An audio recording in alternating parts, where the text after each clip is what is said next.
Sa taong 2023, isang natatanging pagkakataon mula ang magbubukas sa mga turista at mga lokal na mamamayan sa pamamagitan ng makulay at makabuluhang okasyon. Yun yung napanood natin, itong Philippine Travel Mart. Kaya naman, ngayong umaga para bigyan tayo ng detalye patungkol dyan, ay makausap natin ang President ng Philippine Tour Operator Association of PhilToa na si Ms. Fe Ablingyu. Good morning po and welcome sa Rise and Shine Pilipinas. Ma'am, mukhang nakamute po kayo. Ayan, we can't hear you. Ayan, go ahead, ma'am. Yeah.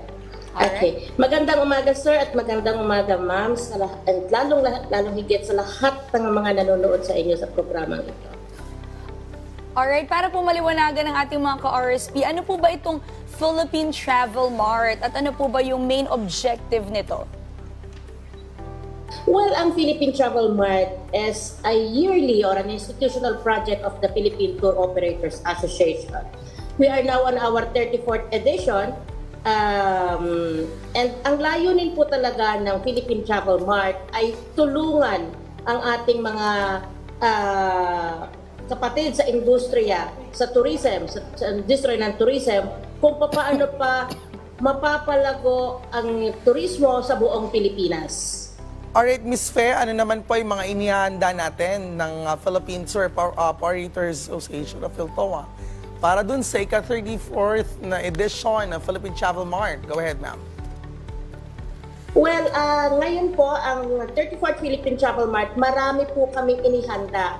Kasi sir, sa 34th Philippine Travel Mart po namin, ang lahat po ng rehiyon ng sa buong Pilipinas ng Department of Tourism from regions 1 to 16 ay kasali po dito. Meaning po sa lahat po ng pupunta at bibili ng ating pakete sa loob ng 3 araw po lamang sa SMX Convention Center sa September 1 to 3 ay makapaglalakbay sila sa buong Pilipinas sa loob lamang po ng tatlong araw o kahit sa isang araw lamang po. At napakarami po naming inihanda ng mga, hindi pwedeng hindian ng mga pakete. Ang ating pong mga kapartner na mga exhibitors ay talagang naghanda ng gagandang pakete at sa napaka-affordable na halaga. Nandyan po ang ating Philippine Airlines na ating partner na nangako rin po na magbibigay ng napakagaganda at napakamura, hindi naman po napakamura, but then of course affordable airfare, not only domestic but international. Siyempre, nandyan din po sa aming paghahanda para alam naman natin, sir, na ang paglalakbay ay may kaakibat na budget. Kaya po, nandyan din po ang Bank of the Philippine Islands credit card, na siya po ang aming credit card partner para po matugunan ang pamimilengke na pagpabibili ng packages ng ating mga kababayan po. Alright, so ilang exhibition booth po bang inaasahan sa event na ito at ano-ano naman yung mga uri ng negosyo po ang tampok dito? Well, for the 34th Philippine Travel Mart, ma'am, we already have 271 exhibitors, and this is nationwide. So, ano po ang aming inaasahan dito? Ano po ang maaasahan dito ng pupunta sa Travel Mart na ito? Maliban po sa patuloy naming ine-enhance yung mga established destinations, patuloy din po kaming tumutuklas ng mga emerging destinations. Marami po tayo ditong ipapakita ng mga emerging destinations katulad po ng Spratly Island. Meron po na ngayon tayong tour, ma'am, sa Spratlys Island na napakaganda po, na napaka-unique. Pagkakataon na po ito para makita natin kung gaano kaganda ang Spratlys Island. Hindi po lamang ang Spratlys ay para lamang sa naiisip natin na may political issue, pero meron din pong magagandang tanawin at na mai-enjoy ang ating mga kababayan pag pumunta po tayo sa Spratlys Islands.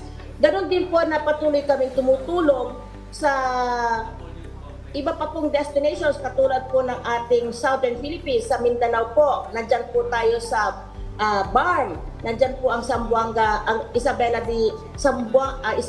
di Basilan. Nagpatuloy po namin tinutulungan kung paano po mawawala sa kaisipan ng mga tao na hindi po payapa po ang pumunta sa Mindanao area para po sa turista. Ganon din po patuloy kaming tumutulong sa iba pang northern part ng Philippines. Nandyan po ang Quirino Province, nandyan po ang Marinduque, nandyan po ang Romblon, nandyan po ang Soc-Sargent. Alam naman po natin na itong mga lugar na ito ay napakagaganda, lalong-lalo na po sa mga kanilang ipinagmamalaking mga weave at saka kanila pong mga pagkain. Hindi po natin makakalimutan na nandyan po din ang Bicol. Nandyan po in 3 days times, ma'am. In 3 days time na mapupunta po sila, makikita nila pong lahat ang ganda ng Pilipinas. Alright, ma'am. So, kailan at saan po gaganapin ang 34th Philippine Travel Mart? Well, ito po, sir, gaganapin sa darating. Dito na po ito, sa darating na Biyernes, September 1 to 3, sa SMX Convention Center Halls 1 to 4.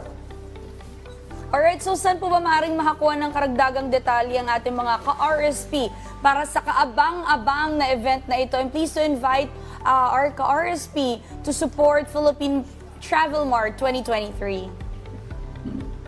Sa atin pong mga ka-RSP, Rise and Shine Pilipinas, sundan lang po nyo ang Facebook ng PhilToa. Dito nyo po makikita kung ano po ang iba pa na i-offer namin, maliban po sa hindi ko nabanggit.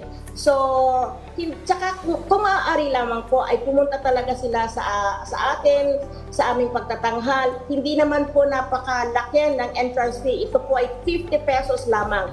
Pero sa halagang 50 pesos po, magkakaroon po sila ng pagkakataon na makita at makasalamuha o makausap ang mga taong lokal doon sa destinations na gusto nilang puntahan.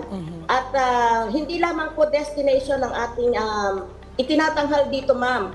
Dito po makikita na rin po nila kung ano ang mga pagkain dito sa lugar na ito, ano po ang unique dito sa lugar na ito, at lalong higit, ma'am, ang amin pong kinukuha ngayon ay kami po ay nagbibigay ng pagkakataon sa lahat ng local government units na itanghal kung ano ang meron sa kanilang lugar before the audience po sa loob ng 3 araw. Napakaganda po na ginawa namin ito, at ito po ay of course sa pakikipagtulungan ng Department of Tourism at ng Tourism Promotions Board at sa lahat po ng aming exhibitors po. Okay. Alright, maraming salamat po sa pagbibigay ng detalye sa amin ngayong araw patungkol sa 34th Philippine Travel Mart. Ms. Fe, muli nakasama po natin at nakausap ang President ng PhilToa na si Ms. Fe Abling Yu. Maraming salamat Hindi po. po.